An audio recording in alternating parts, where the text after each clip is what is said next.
Our headliner tonight is Shelley Landis. She is a mentor match coordinator with Trusted Mentors, an Indianapolis nonprofit that uses the power of mentoring to help adults establish stable lives by reducing the chaos brought about by poverty, homelessness, underemployment, and the effects of incarceration. Shelley is also an adjunct professor in social work at IUPUI. She holds a licensed clinical social work designation from the state of Indiana. Her undergraduate degree is from Xavier University. Please, I knew that was going to get that from that man. So give her a warm welcome as she comes to our stage tonight.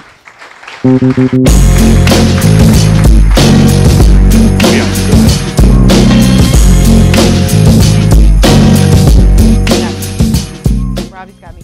I'm not going to rap for you. I'm sorry. I do know that song, by the way. Anybody know? Anybody know? Who was that? Thank you. Okay, I feel like I'm at home now. I am here to tell you my story. That was a perfect intro. Thank you, Crazy Chris. So I am, let me see, an inner city urban mama. I decided about 4 years ago to move into the hood. And what I'm going to talk to you about is how myself, as a single white girl, mother, so urban social worker, is living in the hood and making it work for me. And if you ever decide to be a single mom, social worker, and live in the hood, this will work for you too. So, all right, next, Robbie's got me. So number one, the number one piece, and I love this, Crazy Chris just set this up so well. We had a talk about my talk, and I said, I'm going to talk about moving in the hood and how when I made that decision, or I started making that decision, I was invited by a coworker. I said, when God brings me 2 pit bulls and a husband, I will move at 25th in college. That's when that's going to happen. And let me tell you, that hasn't happened. But I'm there, and God still pushed me in that direction. During the contemplation stage of this big decision, several naysayers had all these statistics and crime rates and gun violence, and this is about 5 years ago. We know what the gun violence and crime stats are happening in our city. So, I had to listen to that, and I think, fear is a primal emotion. I'm a mom. I need to protect my baby cub back here, my then 4-year-old daughter. But I also thought of this quote. It says, fears are educated into us and can, if we wish, be educated out. So I had to think, how much of this well-meaning advice that I'm getting from my mom, my dad, my suburban friends, how much of this well-meaning advice is based on fear, racism, segregation, something else? And my answer, not their answer, my answer was a lot of it.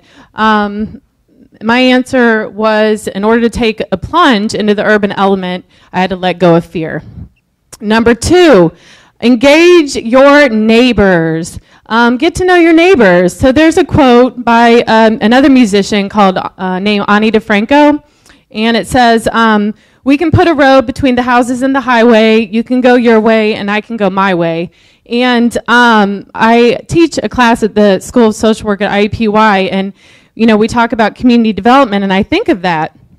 And so when I moved into the neighborhood, I had to, first of all, not erect a physical privacy fence for security and safety, and nor was I able to erect a mental and emotional privacy fence. I didn't want there to be a barrier between myself and my neighbors. So my daughter and I would sit on the front porch. I bring out my box of Icy Pops that I always had in the freezer in the summer, and the kids that I recognized from Bible study would, come tell me about their day, ask for some water, ask them to use the bathroom, get some Icy Pops, pet my stray feral cat, hopefully not be bitten because, it's a feral cat. And, we had that camaraderie. It used to take me, I worked for a neighborhood organization that was literally blocked down the street. And it used to take me, no joke, 10 to 15 minutes to get to my neighborhood office because I had to pet the 80% wolf dog over here. I had to check out the neighbor's garden, who we planted our raised bed gardens on the same day. And so Poppy had to tell me about his gardens, give me some tomatoes, cucumbers, radishes, all that. And, you know, I had to talk to one of the moms from my daughter's school about how our kids are doing in school. Literally, I was late to work almost every day because I got stopped so many times. Number 3, put down a stake. Yeah. Number 3 is put down a stake. Find an issue or a cause that really resonates with you that you can be passionate about. For me, as a mother of a school-age child, mine was school. My daughter attends, all right, mini commercial, IPS Montessori Magnet Francis W. Parker Elementary School. This is a blue ribbon school, a school with a wait list, a magnet school that you have to apply to attend. And my daughter, I love that school. I became immediately involved. And, you know, and I realized not only is it important for my daughter to have a great education, I want to tell all these other families that I know about this education and how to access the magnet schools. The whole dynamic of, you know, somebody's problems down there, that's the inner city issue, that's their issue, melted away, and suddenly theirs became ours and mine. You know, I always say when there's a shooting in the community, you know, of course, yeah, that's my daughter right there. Of course, in the pink, I'm concerned about the neighborhood, but I'm also thinking, whose cousin was that? Whose brother was that? Whose nephew was that? So what impacts one person really affects us all. Okay,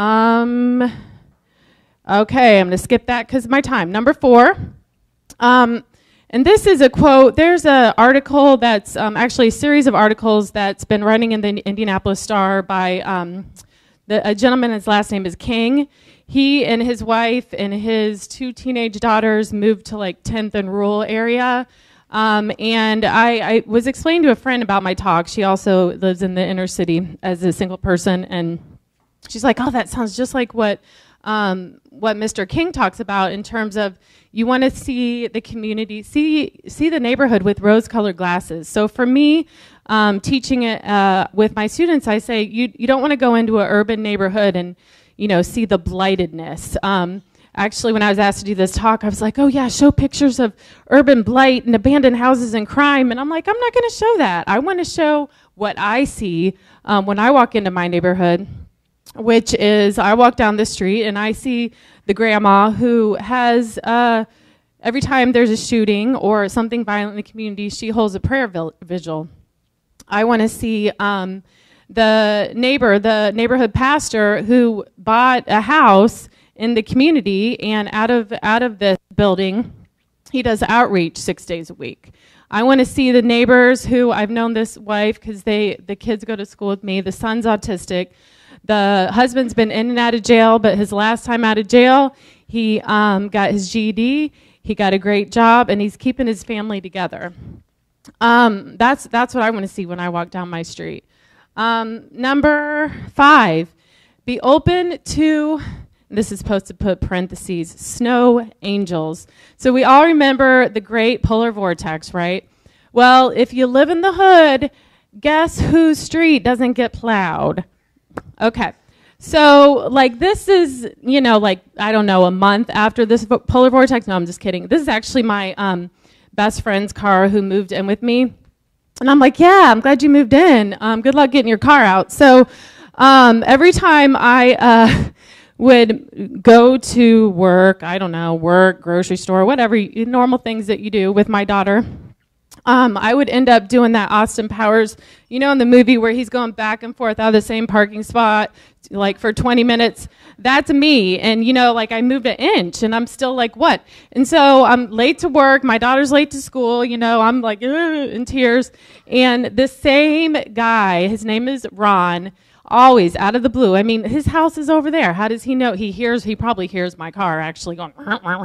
So he comes around and he's got like 5 or 6 of his friends, you know, the homeless guy, the drunk guy, the drug dealer. They're all pushing, no joke, They're all pushing my car out. I mean, he's got kitty litter under the seat, you know, her cat litter. And I mean, I'm getting my car out. My neighbors are there for me. I had a kid, and I like to tell this, the kid looked like Trayvon Martin at my front door.